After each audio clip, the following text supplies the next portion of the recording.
இல்ல பொண்ணுங்களா பிறந்த இழிச்சவாயா இவங்க என்ன சொன்னாலும் கேட்டுட்டு இருக்கணுமா?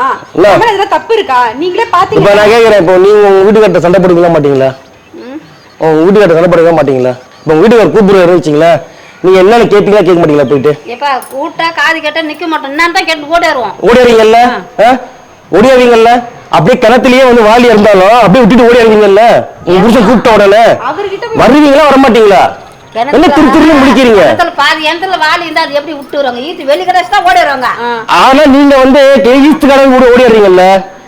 ஓடிடுறீங்கல்ல? நானு என் கூட தான் பேசுறது தப்பே. அதுதான் தப்புன்ற. உங்ககிட்ட என்ன பேச்சு எப்படி கிடக்கு? அவங்க கிட்ட பேசுறது என்ன தப்பு? வயசானவங்க கிட்ட பேசுறதுனால என்ன தப்பு? யாரு வயசா? நீ தாண்டி வயசானவங்க. அவங்கள பாரு, அவங்க முடிதான் வெள்ளையாயிடுச்சு, மத்தபடி அவங்க தான் இளமையா இருக்காங்க. என் வெளி தொடர்னா கொஞ்சம் வயசான மாதிரி தெரியும், ஆனா உள்ளுக்குள்ள என் இளமை ஊஞ்சல் ஆடிக்கிட்டு இருக்கு.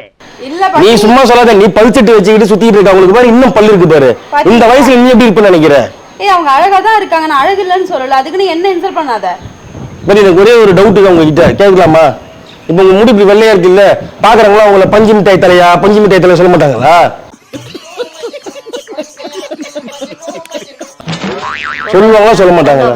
சரி நம்ம கதைக்கு வருவோம். உங்க வீட்டுக்காரங்க உங்களை கூப்பிட்டாங்க, உங்க மரியாதை தெரியுங்களா தர மாட்டீங்களா? கொடுப்போம். உங்க வீட்டுக்காரர் சண்டை போடுவீங்களா?